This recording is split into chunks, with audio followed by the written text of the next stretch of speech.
Okay, recording started. Okay, thank you. So welcome everybody to the June 2nd meeting of the Rotary Club of Greater Bend. It is a pleasure to have you all here. I think we're going to have an interesting meeting today. Let's start with the Pledge of Allegiance. If you would follow me. I pledge allegiance to the flag of the United States of America, and to the republic for which it stands, one nation, under God, indivisible, with liberty and justice for all. That actually sounded less garbled than when we were using the other program. So that sounded better. I'll have to go back and listen to the recording of that. Chris, do you have an inspirational thought for us today? I do, President Mark. I really thought a lot about what I wanted to say today, and I'm trying not to turn this into a lecture, but with everything we've got going on in the backdrop, I just wrote down these thoughts, so I'm going to share them with you, and hopefully they'll push us in the right direction. So Abraham Lincoln took the nation to war to end slavery in America. It cost him his life. John F. Kennedy stood up for basic freedom and opportunity for every American. It cost him his life. Martin Luther King organized marches for civil rights in the Deep South and gave the speech of his career in Washington, D.C., calling for jobs and freedom in 1963. It cost him his life. I believe with all my heart that what we're experiencing today is not anything new, either in America or in the world. This is not a civil rights issue. Congress or President Trump or the National Guard is not going to fix this.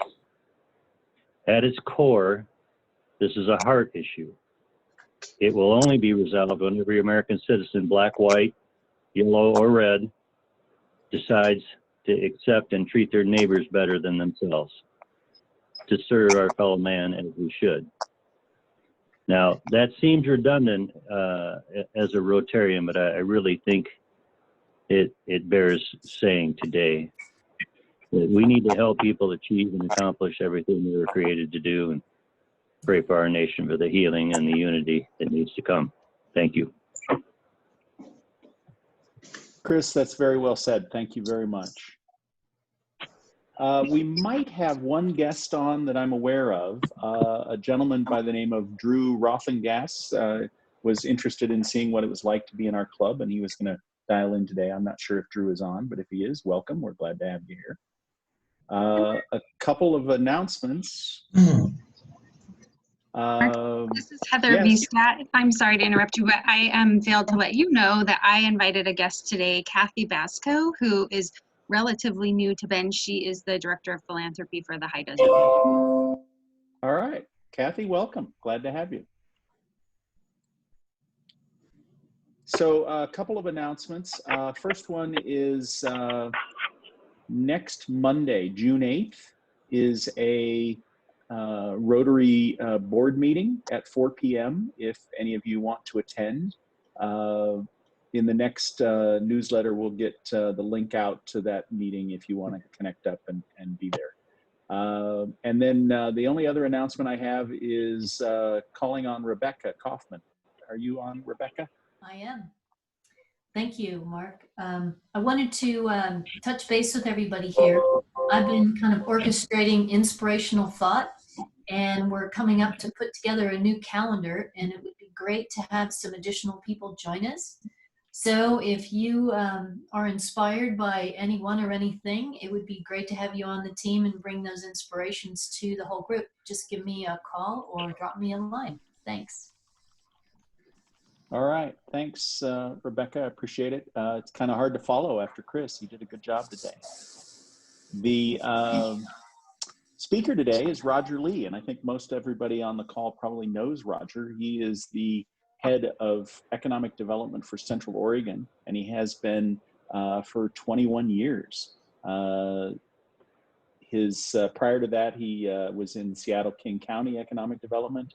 and heading a public economic development program in Northeast Oregon.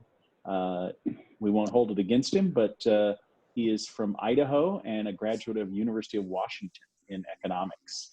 So Roger, it's a pleasure to have you here, and we look forward to hearing what you have to say. I'll turn it over to you. Great, thanks, Mark. Always a privilege and an honor to be able to speak for the Rotary Club. Certainly have a high degree of respect for Rotarians and the commitment you have to community and all the incredible work that you do, you know, here locally with our organizations and you know, with citizens in the community. So applaud you for your commitment to be a Rotarian. So I've got a few slides here, and I'm happy to take questions at the end or along the way. I guess whichever you prefer to do that way. I'm going to make sure I have the chat function up here so I can see where there are questions. So I will make sure I get to that. It disappeared on me. So and I am not seeing that chat function. Interesting. Well, that was working before, but Michael, I'm not sure. Maybe I'm not sure where the chat's going either. Yeah. Okay. Well, we'll burn through those, and I guess we'll get the technical thing figured out there in a sec here. So everyone, if you move your mouse over Roger's presentation, you should see the chat button at the bottom of the window. Okay. Well, up in here right now, where we're at so far, really falling off a cliff when it comes to the economics of what's happened in the country. No surprise to probably anyone here. It's been pretty much a free fall, and we'll get more into the details of that.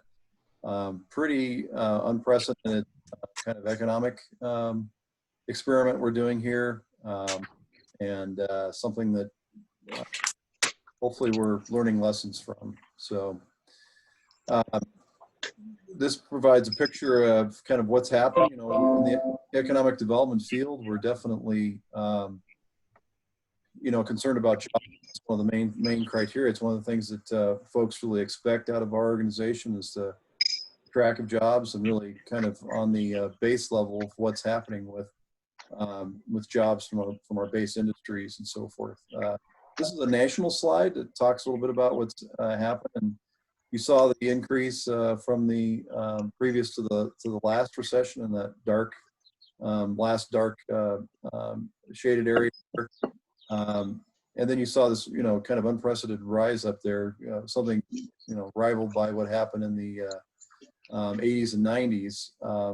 And actually, I think the longest expansion period we've had, only to drop off a cliff here and lose all the jobs of the last 2 decades, which hopefully will be added back, you know, as time goes by here. But you can't find a graph really where there's a drop off like this going back into the 30s or so.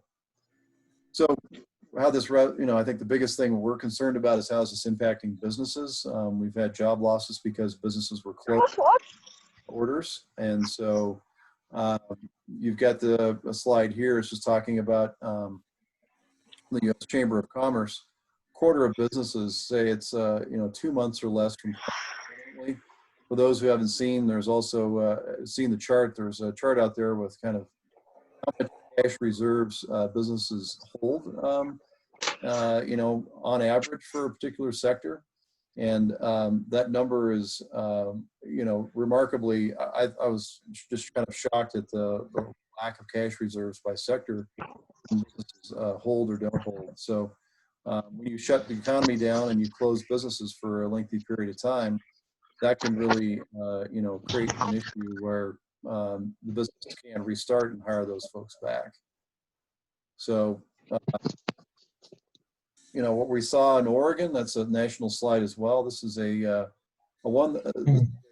survey that was put out by 3 organizations: Business Oregon, which is the state economic development organization; Business Development Center, which has operations across the state, as well as Travel Oregon.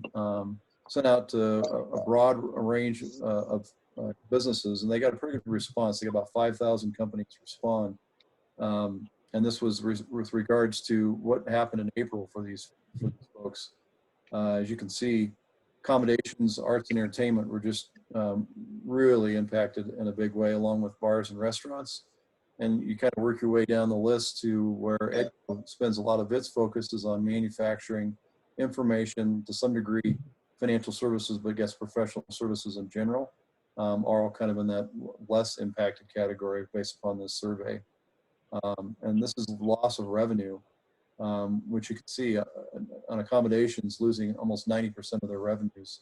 It's having a huge impact that's trickling down to local cities across Oregon, and no exception here in Bend, rely on transient room tax dollars to fund things like police and fire.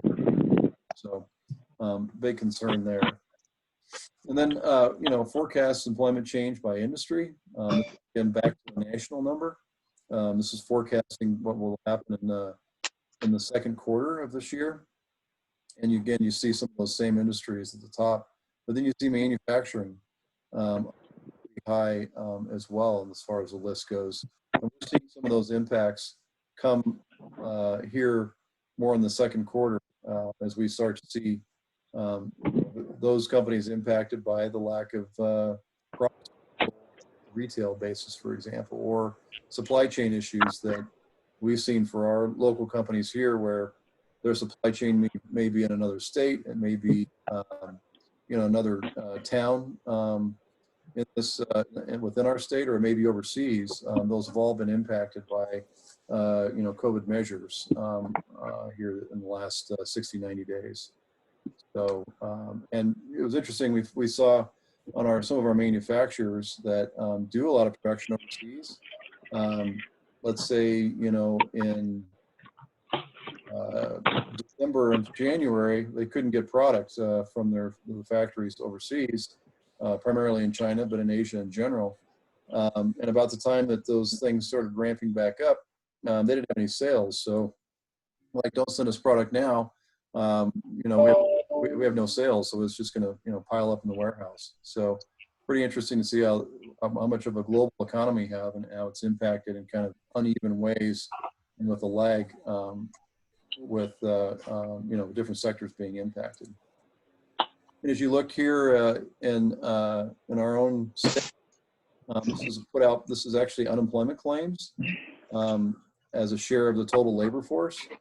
By county, this is a little bit small, but if you look at these numbers, we're actually, our tri-county area, Deschutes is number 3, Kirk is number 5, and Jefferson is, I think, rounds up the top, 10 most impacted by the orders of business closures primarily. That's really, it comes back to the weighting we have for our tourism industry. Here is still a strong part of our economy, and it's actually a driver for other parts of our economy as people visit here and then choose to live here or bring their businesses. So it's not terribly surprising that with the types of sectors that are being impacted, that we would be hit harder by this. But my gosh, it seems like we're going to find a recession here sometime that where we don't feel the brunt of it more than other places. That said, I'll get to towards my end of my presentation about some optimism of bouncing back from that faster. So, and then from back to a national perspective, I think this is an interesting chart just to show. Again, you've got the recessions in gray. Obviously, when they talk about the Great Recession, even going back into 1990, that's why it's called that, both the duration, but also the depth of GDP loss, where you had, one quarter there was, was minus 8.2.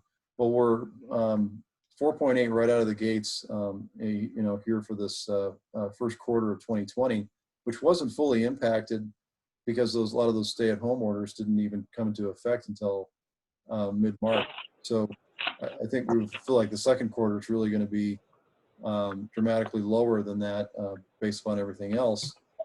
But when you compare that to how it, what are the components of that GDP drop? And for those who don't know the terminology around GDP, it's the gross domestic product. And it's really the sum of all the services that are produced in the country or in a particular area or a state. It's kind of the best measurement of overall economic activity kind of bundled all together. So if you see the different colors here, if you look back to the recession period with those the drop below the line kind of in the middle of the chart, that's the Great Recession, and I is investment. So you saw huge investment losses or drops that resulted in that GDP drop. Where the blue is basically consumption. So that's our consumer economy, was very much less impacted by that. And if you look at how different this is compared to what we just experienced in the Great Recession, is a huge drop by edict in what happened in consumption, so in consumerism. So it's very much different from what we experienced the last time around. So what we think lies ahead, I don't know. This kind of looked a little bit like the cloud that came over my house in Tumalo this weekend and dropped golf ball size hail on everything. It's some storm clouds certainly brewing ahead, and there's impacts even though these stay-at-home orders are being lifted, of businesses just not being able to withstand that and being able to rehire folks. So this gives you a perspective on what happened from an employment perspective as compared to recent recessions going back to the 70s, the 80s, which the 80 recession here, was very severe, probably even more severe than it looks like here for Oregon. And then this, prolonged kind of slow recovery out of the Great Recession there with 2007. This is as much as you can get to dropping off a cliff as we've ever seen. And so the question becomes, what's the curve look like in coming back from this? And I think there's many schools of thought. So is it a Z-shaped recovery where there's so much pent-up demand that it jumps beyond line, you go way above that for a period of time, kind of back down to the trend line that you had before? I'm not hearing too many people say that that's their forecast for this. There's a V-shaped recovery, which in some cases, our state economists are forecasting more of a V-shaped economy in their recovery, but I think that V is a little bit pushed out further in time there. And if you look at your Nike swoosh-shaped recovery, that's maybe, I think, more what our our state economists described as far as Oregon's comeback from this, expecting it to happen faster here than other parts of the country. We had fewer impacts from a health perspective, and I think that playing into that as well. And this U-shaped recovery is a lot of what we saw with that's the Great Recession. That's the recession from the 80s. Ours looked a little bit different looking than that, and our trend line wasn't maybe so steep. But that's others I think are forecasting a longer return out of this. In fact, to get back to where we were even just 60, 70 days ago, they're saying it's about 4.5 years to get to that. And then the W-shaped recovery is really predicated on, okay, we have another outburst and we have to shut things down again. That drops everything down, and then eventually we get back to that trend line, but it takes a long time, even a longer time to get there. That's a fear that a lot of people have, to say, well, if we reopen too early, then we have to impose more restrictions. That's where we could wind up. And then the L-shaped recovery is that we just never quite get back to that trend line. Things do pick up and are growing, but we lose a whole bunch of capacity in the economy, and jobs, and just overall goods and services being produced out there. I'd love to have some questions about or some feedback about where folks think we are. I think we're probably much more for a U-shaped recession that could, in our region, be potentially a V, depending on really how consumers react and how folks kind of bounce back from this and patronize our businesses. So, and I think the real concern around from why there's been so much federal stimulus is that the job losses are not good on the front end, but they can bounce back if you have businesses that are rehiring. But when you have businesses that are closed for too long, or their operations are curtailed too much, you have those businesses that then they can't rehire folks. Who's going to rehire the workforce that's been displaced by this? And that creates further job loss, downstream in the workforce. And then, we've put in a situation where we've got a whole bunch of people to retrain for jobs they didn't have before. So we saw some of this activity, loss of capacity happen in the Great Recession. And I think certainly the stimulus that's been done from a federal perspective is as aggressive as I've ever seen. Is trying to combat this, but avoiding this will certainly have a great outcome as far as whether we are in a V shape or a very long U shaped recovery. And I'll just mention some of the storm clouds on the horizon for Oregon. And this may be intuitive to everyone as well, but this is actually was put together by the Office of Economic Analysis a few years back. But on the vertical axis, the y-axis, you have basically volatility, and these are all the states that are on that line basically have no personal or no income tax. Really, that's not part of their structure. And then on the horizontal or the y or the x-axis, you have the upon personal income taxes, and in the green, guess what? That's Oregon. So we're pretty high in the volatility. There are some states that are more volatile, subject to kind of a roller coaster ride when it comes to revenue impacts from a recession. But no state has more reliance on personal income taxes. So if you have record unemployment claims, you have a ton of people out of work and returning to jobs very slowly, and in some cases not returning to jobs for an extended period of time. That has an outsized impact on your budget. And I think we're starting to see some of those impacts from a fiscal perspective at the state level. So certainly a concern for us that, oftentimes you can have a little bit of a acyclical manner to the private sector experiencing shocks and job losses while the private sector is delayed in that. And when the private sector starts to recover, then the public sector will feel some of those impacts over time. But this is a point where we have everybody kind of feeling the same impact all at once, which is, creates some more headwinds for recovery. So with all that doom and gloom, I'm going to say there are certainly some reasons for optimism. And I think we in economic development, we are certainly students of the economy, but we're not economists, crunching out econometric models, trying to exactly predict what happens. We're actually trying to change the future of what happens by recruiting companies here, by helping our existing manufacturing and tech firms, and more professional services for those folks to grow, and then helping our next generation of young companies start up through our entrepreneurship efforts. So I think just by virtue of what we do, we're optimists.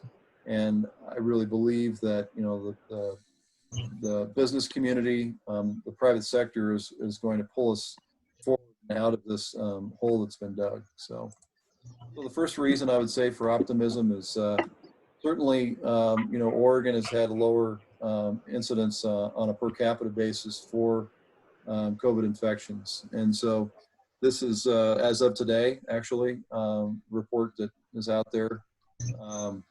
And you can see by the size of the dot, that's kind of, indicates who our peers are as far as the lower number of infections. Montana being among the lowest, and certainly people are spread out in Alaska. But, there's not too many states that have a smaller dot than Oregon that, I think that presents a competitive advantage for us. And the next slide here certainly, as an indication of why we think Oregon can stand to benefit, and certainly our region as well. Redfin, is, one of the bigger players in the online real estate industry, and they're forecasting places like Boise, Idaho, Bozeman, Montana. They did put Bend, Oregon, but they may as well have. Those are a lot of our peer communities. And the CEO really thinks that we're in a sea change of people saying, hey, I've thought about going to a smaller metro from a big city, but I'm definitely serious about it now, you know, for a whole variety of reasons, whether it's health reasons or economic reasons. I think we're going to see an influx. It won't be all at once, but I think we're going to see strong migration has continued to power our region economically, just probably even accelerate.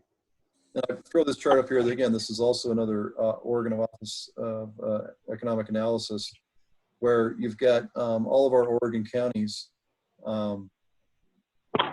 screen here. And the size of the bubble is the actual kind of sheer size of the migration that's happened. And then if you're above the line, the dotted line that kind of goes off at a 45-degree angle, then you're getting more migration from other states. And then if you're below the line, you're getting more migration from one county of the state to another.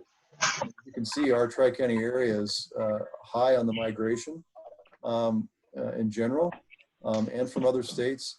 But there's hardly a place that's, you know, getting more in migration than Deschutes County, for example.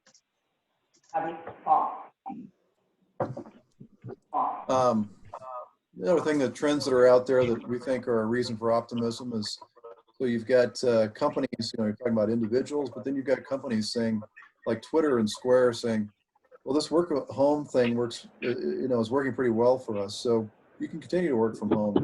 So if I'm a 20 or 30 something in the Bay Area and struggling to make my rent payments, or I'm living with a bunch of other people to do so, and I don't have to be there, in that, you know, I don't have to commute to the office. I think our area, particularly Bend, but our communities in Central Oregon, are highly attractive for those folks. I think this goes back to the Redfin's CEO's comment, where there's this potential sea shift of people looking to our area. They have in the past. We've seen this migration happen, but again, that really accelerating and providing economic activity that comes along with migration. And then this forecast employment change, you know, by industry that we covered before. I'll go back to this slide and just say, you know, these are hard hit. This is really our tourism industry. And what is our tourism industry known for in Central Oregon? Well, it's a drive market. And so, you know, folks typically come here, you know, via car. I mean, obviously we have had lots of air travel here as well, but our bread and butter for our resorts and for our other destinations here has been driving here with their families. But I like to say, you know, that's the ideal. Here's the reality. The kids are fighting in the back and mom's got her finger up like, stop that now. Yeah, that's more what it's like. But I think people are still going to drive to this market. I think we probably even saw that a little bit over Memorial Day weekend, where even though those non-essential travel orders were still in effect, people packed up and came here and you know, got out of the bigger cities and out of the rain and you know, to our area. And I think one of the other things, you know, this relates back to what's happening with Google and Facebook and some other big players as far as working from home. And that is we already have a precedence of people working from home here. This was done by Josh Lerner, the regional economist, who he himself picked up his family and moved from the Salem area to Central Oregon a few years back. He's probably been a speaker here for Rotary in the past. I did a study on, you know, where, you know, what were the highest percentage of home working folks in the country. And at this particular year in the data set, Bend was #1 in the country. And you can see from some of the sectors that are there, you know, in professional services and arts and design and finance and business and so forth, where the highest concentrations were from working from home here for Bend. So pretty interesting trends that are happening, obviously all well pre-COVID-19, that I think will play into us bouncing back a bit faster than other places in the country. And then it doesn't get talked a lot about, it seems like, in the community, but these are things we track very, very actively. and that is manufacturing, both employment and payroll growth. And this is from the last, the previous 9 years coming out of the recession. You saw, which was pretty remarkable, you saw good growth out of in the U.S. If you look back in previous periods in that, say 9-10 year period, it might have been flat or even negative on employment growth for manufacturing in the U.S. But we had some solid growth of that period, even more than 1% on an annual basis, both for wages and for employment. And then you look at Oregon, and Oregon looks like it's phenomenal compared to the U.S., where more than double what's happening on both of those things for manufacturing. And then you jump to the other counties here for Jefferson County, and then Deschutes County, and even specifically Redmond.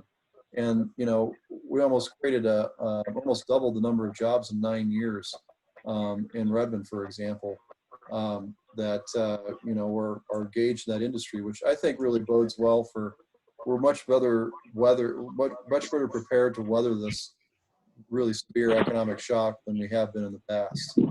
And here's some of the sectors that EDCO's continues to work on. These are 10 industries that we're tracking and working in actively day to day.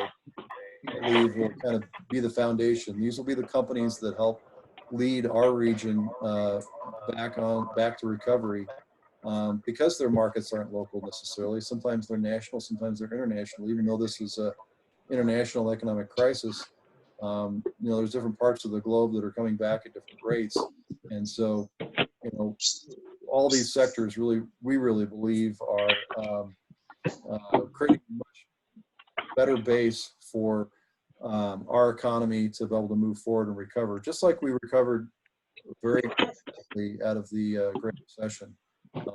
These played a big part, I think, in that actually happening. So, and then I just, mentioned some of these firms or some of these sectors that we poised for, so really for growth in the future, if not even now. We're seeing some, so more than half of these companies really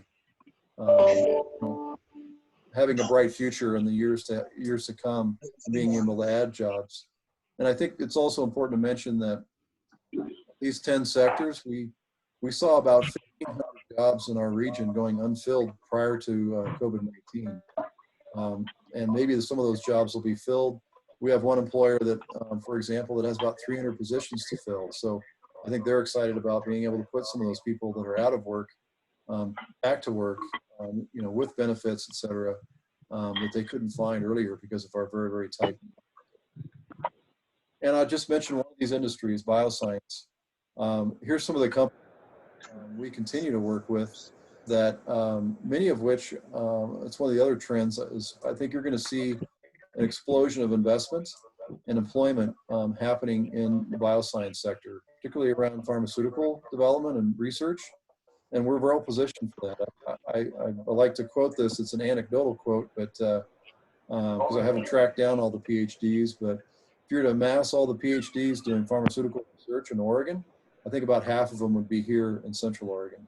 And they're with these companies, not all of which are pharmaceutical development companies, but all of which are related in the medical industry, which I think we're going to see significant investment coming up here in the years ahead.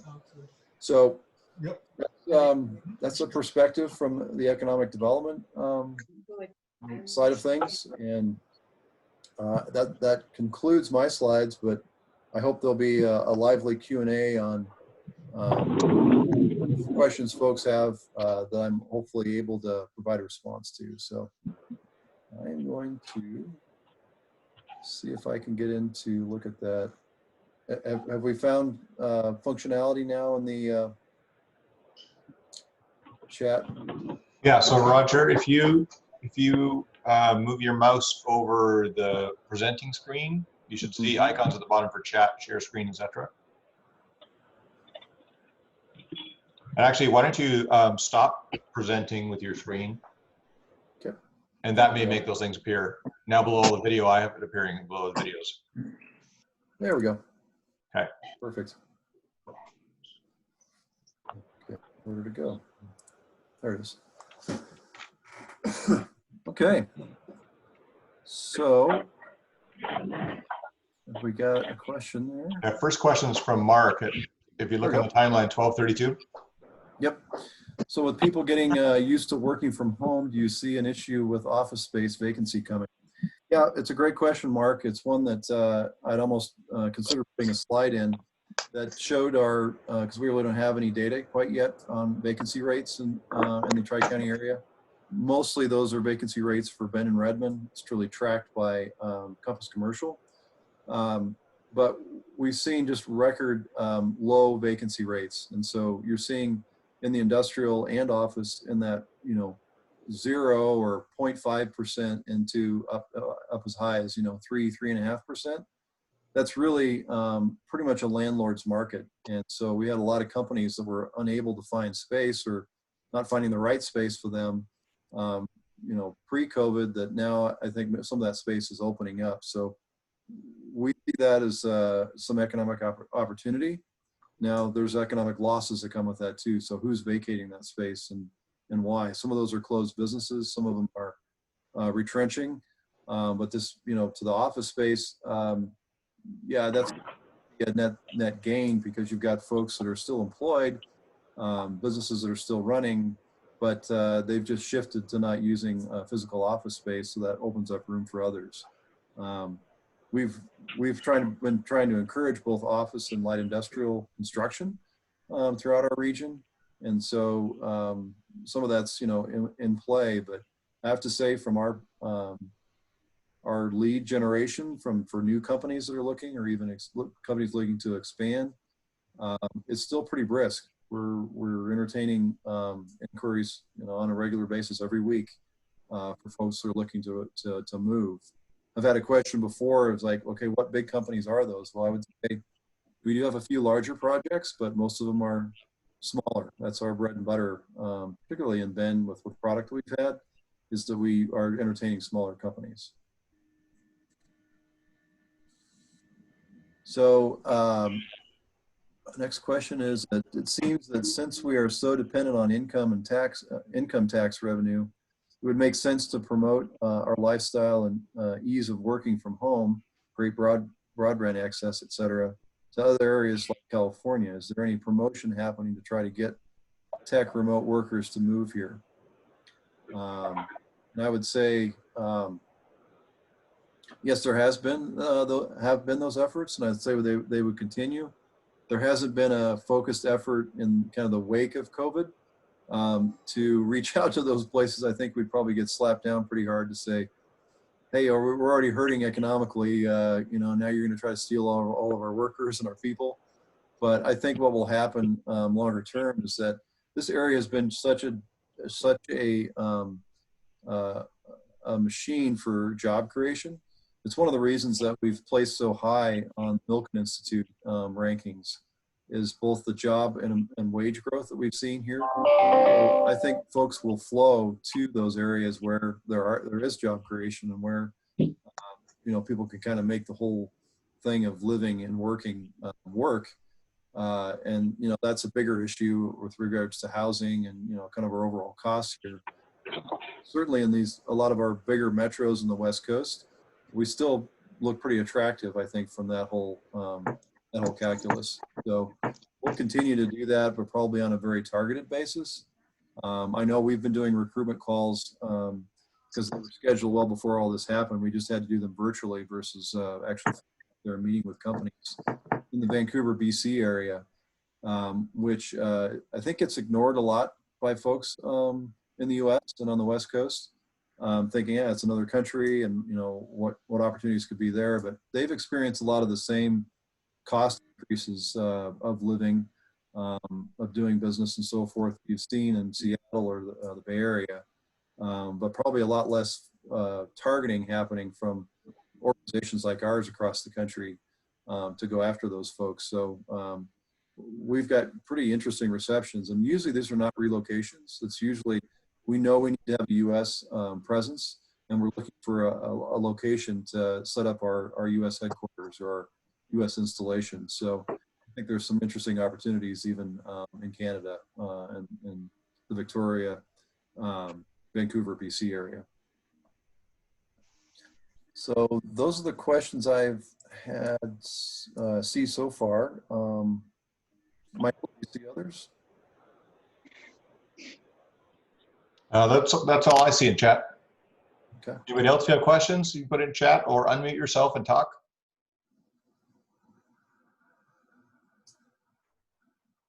Hey, Roger, this is Gary Meyer. Hi, Gary. Quick question for you. At least from my observation, it looked like there were several new hotels underway before this COVID kicked in. And I'm wondering that space, which will probably at least be limited in terms of filling up, whether it would be a zoning issue or something, could that be translated into incubation space for new companies or some type of potential business application? It's a good question. It feels like most of the new hotel construction, it's a little bit out of our field of expertise, have been by maybe larger, more established groups, and we don't see those that construction stopping or those plans being derailed. I think they've taken a long view at this, and so whether your observation could play in with our existing inventory, that I don't know. I mean, that does come back to a probably a zoning issue and a use issue. But yeah, do we have?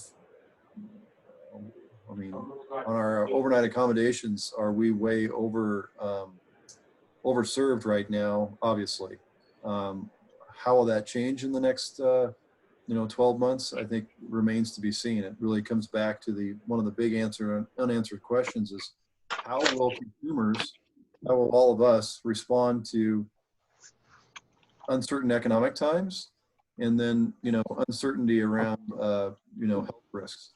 So I think that's those are the $1 million questions that I don't think anybody has answers to yet as far as how folks are going to respond. I do know that the state was for like a 4.5-year recovery to back to where we were. But they felt like it was going to be more robust than maybe other places. And I'm not sure exactly all the reasons around that, other than that I think that they believe that consumers will kind of go back to their old ways and to some degree and includes travelers going back to stay at hotels. Great, thank you. Hey, Roger, it's Kyle Frick. I heard an analogy of the economy that was similar to a freight train that basically got stopped on the tracks versus a complete derailment.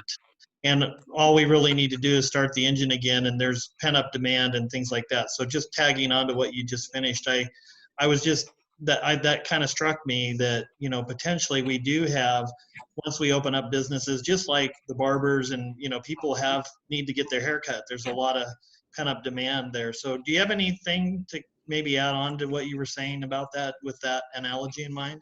Yeah, I think it's a great observation, Kyle, and we've been following that as well. It really relates back to the slide I had about the loss of capacity. Have the restart efforts been such that businesses can effectively restart, make money, cover their expenses, put people back to work, or are they somehow compromised? I mean, I know our restaurant industry, for example, is struggling with how do I, how do I operate my business with 25% of the customers or 50% of the customers, but with the same overhead that I had before, as far as paying for space and so forth. I just have to spread people out. So I think we're not able to just return and put more coal in the furnace, so to speak, on that locomotive that stopped, and just get things rolling again. I think we're having to start off in a different way for a lot of these businesses.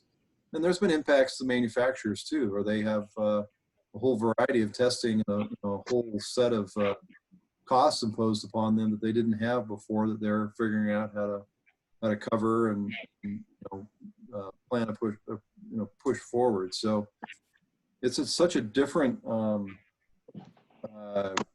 downturn, economic downturn than we've had before, yeah, it has the potential to really, jump back quickly, and it has the potential to drag on slower, I think, in some respects.